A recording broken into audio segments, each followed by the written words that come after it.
What is going on, everybody? I am the FD Guru, bringing to you guys an NFL Week 8 video for the main slate on Sunday using FanDuel salaries. I'm going to talk about each position. As usual, please like the video. I do appreciate it. I'll be giving you guys another pretty sizable Guru credit code in this video, as I've done with every NFL video so far this year. We've got, let's see, 1, 2, 3, 4, 5, 6, 7 games in the early window, and we have 3 in the late window. Pretty decent looking slate. We have a couple of questionable guys up in the air.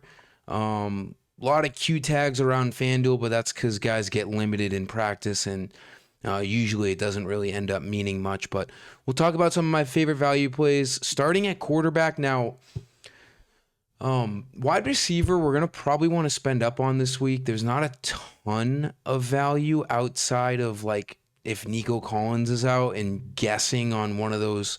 I'll talk about those guys later, but I think it's a good idea to spend down on quarterback. I'm not necessarily in love with any of the spend ups. I think they're a little overpriced. Running back isn't exactly a value position either this week. And then tight end, I would definitely recommend going a little bit cheaper. But so we have Josh Allen against the Panthers. If you have the money and you like your lineup, go for it. We all know the upside. As I say every week, I think Jalen Hurts is too expensive, although he did look great last week against the Vikings.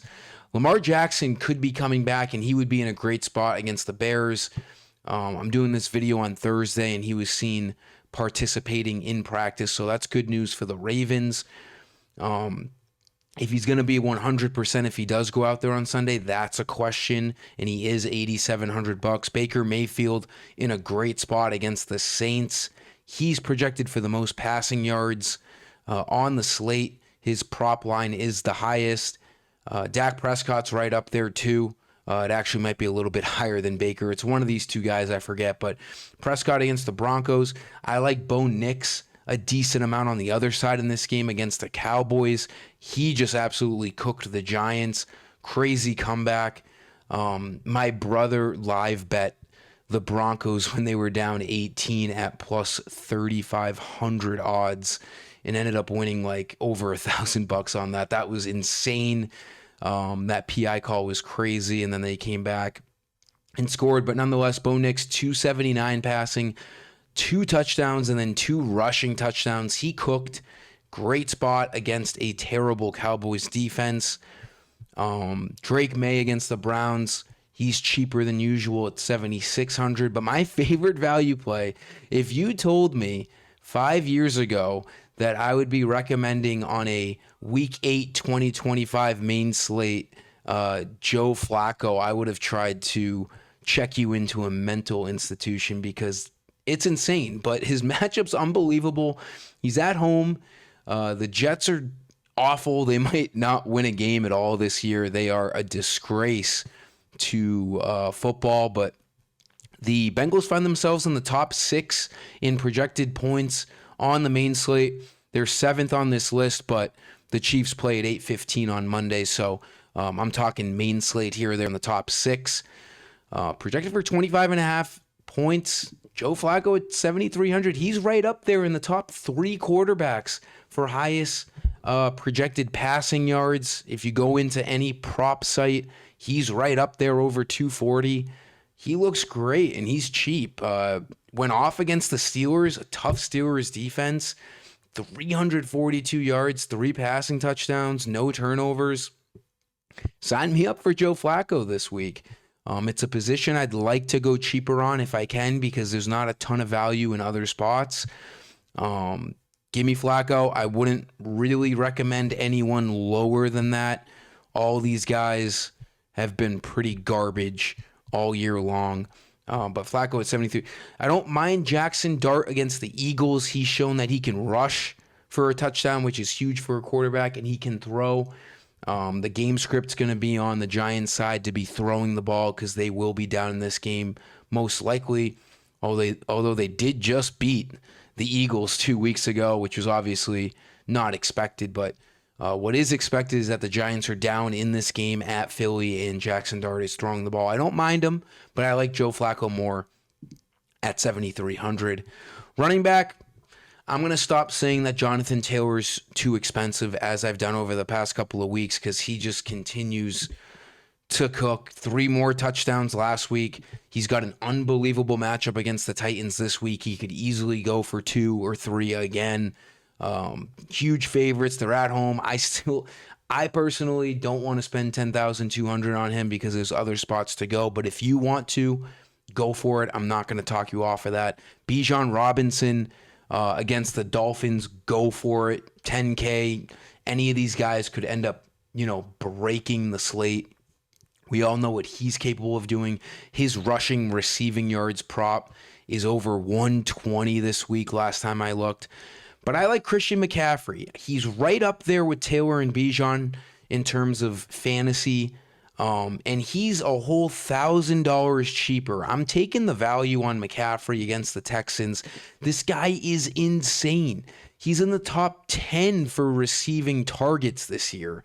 I mean, look at this. It's bananas, dude. He hasn't gone under 7 receiving targets in any game this year, in 3 out of the 6 games, or 3 out of the 7 games, he's gotten double-digit targets. And look out, because the biggest problem with him this year so far was he wasn't getting a lot done on the ground. And then he, kind of broke out of that last week. 24 rushes against the Falcons, 129 yards, 2 touchdowns.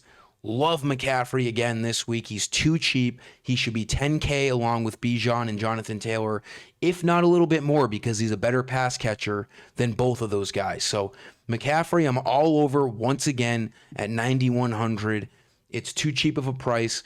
Another guy I would look at 7,900 is Devon Achane. He's projected for 100 rushing and receiving yards. Dolphins are expected to be down in this game, but the good thing with Achane is game script doesn't really matter. If they're up, they'll run it with him. If they're down, they'll pass it, and he gets plenty involved in the passing game. Obviously, with Tyreek Hill out, he has 18 targets over the last 3 weeks, so it doesn't really matter the game script. Achane at sub 8K looks like a really good value. And then one honorable mention, I can't believe I'm doing this, but I am. Patriots clearly don't like Trevion Henderson, or I don't even know if it's don't like, but they just, they paid Ramondre Stevenson. They're going to give him his workload. Henderson's still a rookie. We all saw that Drake May wasn't really a part of this team in his first, 6-7 weeks. When he was a rookie, he didn't draw the start until right around this time. So, obviously different with running backs and quarterbacks, but Trevion Henderson wasn't drafted to be the number 1. We're hopefully going to develop him. I think that whole story gets a little too, far-fetched. Stevenson at 6K is worth a look this week. The Patriots are pretty big favorites. They're expected to be up in this game. When he doesn't fumble the ball, he can be good, and he showed that last week. 18 rushes, 88 yards against the Titans, and a touchdown. The game script, really favors the run for the Patriots again this week. At only 6K, I think it's worth it. I think I'll be sneaking Stevenson into some GPPs because he's clearly going to get all the work. Antonio Gibson's hurt for the year, so obviously don't have to worry about that. Just a little honorable mention, Ramondre Stevenson at only 6K. Wide receiver, we got to do it. How do we not do it? If we're picking Joe Flacco, how do we not? I would actually want you arrested if you picked Joe Flacco in your lineups and didn't pick Jamar Chase, because it's like peanut butter and jelly here. This is like an automatic play. If you're picking Flacco, pick Jamar Chase. I'm very high on this duo this week. How can you not be? On primetime football against the Steelers, 23 targets, 16 catches. Joe Flacco's good not because he's overly athletic or he can outrun you. He just knows how to stay in the pocket, and he knows how to get the ball to their best player. A lot of guys, young guys, somehow don't know this, but Joe Flacco's been in the league as long as he has because he knows the assignment, and that's to throw the ball to Jamar Chase. And Jacob Browning wasn't doing that for whatever reason. Again, awesome matchup against the Jets. Jamar Chase is by far projected the most fantasy points over any other wide receiver this week. This is the first time this year that I'm really doing an all systems go on Jamar Chase. Love him. How do we not love him? 35 targets in the 2 starts of Joe Flacco. I mean, it's video game numbers, man, and we got to go for it. 9,600 is expensive, but he could break the slate just like he did in that single game slate primetime last week. So we know what he's capable of. If you're picking Joe Flacco, pick Jamar Chase. There's not much more to it. I'm pretty excited about that duo this week. For my Guru credit code, you guys know the deal. If you're new, go to my website, fd-guru.com. This is where you get all NBA, NFL lineups, FanDuel, and DraftKings. I have a currency called Guru Credits. Go to the shop page to buy the credits. When you make an account, you get $50 in credits. And I have a little promotional tab here so you guys can get some free credits. This week's code is Week 8, NFL 25, all capital letters per usual. You'll get 20 Guru credits added to your balance after you hit apply coupon. Again, all I ask in this exchange is that you like the video. I'll do plenty more giveaways in my videos. And subscribe so you don't miss anything else. Let's talk about the wide receiver position a little bit more, though. Jamar Chase, as I said, we've got some questionables. Nico Collins, we know Christian Kirk's probably going to be out. He's missed the last 2 games with a hamstring, and he still has yet to practice. Collins is a huge thing for the Texans. Didn't practice at all on Thursday with a concussion.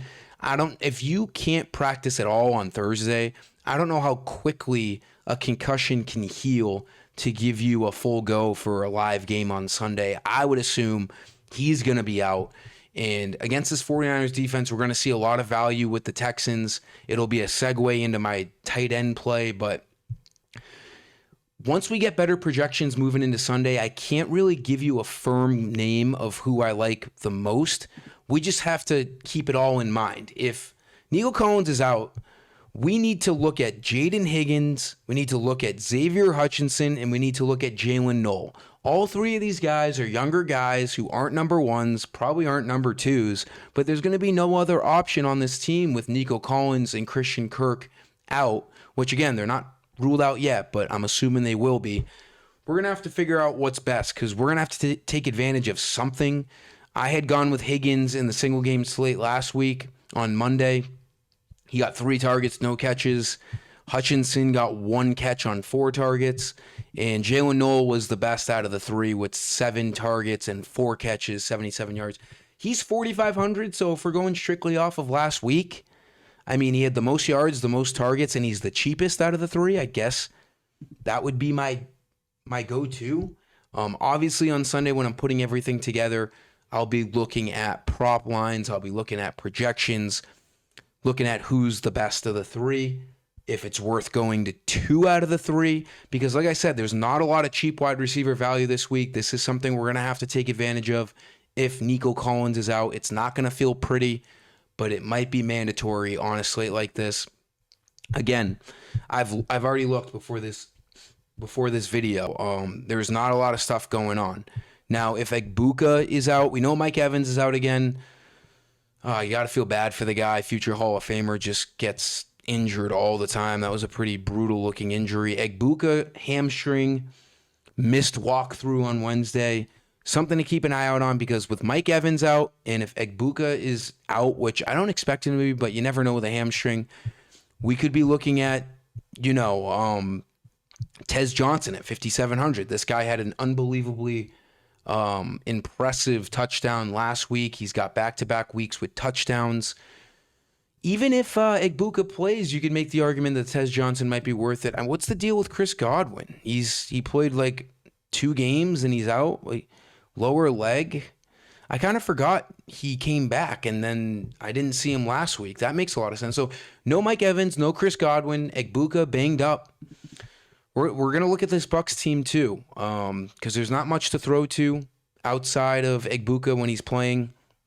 I kind of forgot until this video that Mike Evans is going to be out again. So Tez Johnson, maybe Sterling Shepard. That's a team we're going to want to keep an eye out on for value at the wide receiver position. The Bucs and the Texans as we get closer to Sunday. And then speaking of the Texans, value at tight end, we saw Dalton Schultz go off last week for 10 targets, 9 catches. Again, with Nico Collins and his concussion problem, if he's not out there on Sunday, Dalton Schultz is going to be the number one target for CJ Stroud. And we saw Schultz cook last week. The Texans couldn't generate anything on offense outside of their little play action bootlegs to Schultz, where he was gaining yards in the bunches, 10 to 20, 25 yards. 9 catches, 98 yards. He's going to be involved again this week. 5,100 is a great price on him. Another value tight end you could look at is Kyle Pitts. He's projected for a decent amount of yards this week against a terrible Dolphins defense. 7 receptions on 10 targets. We saw his, most traffic in a game that Pitts has seen not only this year, but maybe in his career. I mean, don't quote me on this, but I can't remember any games where he saw double-digit targets in the, couple years career that he's had. Pitts is going to be a decent play at 5,300, although I do like Dalton Schultz more. Like I said, not a lot of cheap value on this slate right now, especially at running back. Limited at wide receiver. I don't know if it's worth spending up at tight end this week. I'll have to see how things develop on Sunday when making teams. And then defense. I don't love many cheap defenses. I don't like talking about it too much. I think you should just play whatever your gut's telling you to play. It's the ultimate gut feeling play. You should never overthink defense.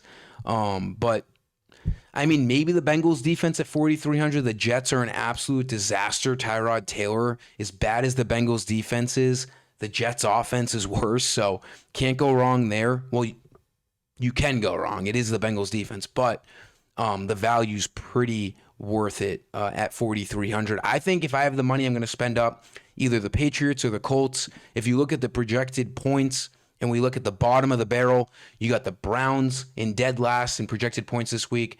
Pat's defense looks good. This is no coincidence. Obviously, FanDuel knows what they're doing. And then the Colts are playing the Titans, and the Titans are the second low. Actually, they're tied for the lowest, 16.75. And it's no coincidence that both defenses are the most expensive against those two teams. So Colts, Patriots, pick your poison. If you have that extra money, go for it. That'll do it for this video, guys. Thanks for stopping by. Let's have a huge week 8. Let's get into the thick of things with the NBA season now that it's rolling. Enjoy those credits. Like the video. Until next time, I am the FD Guru. Peace.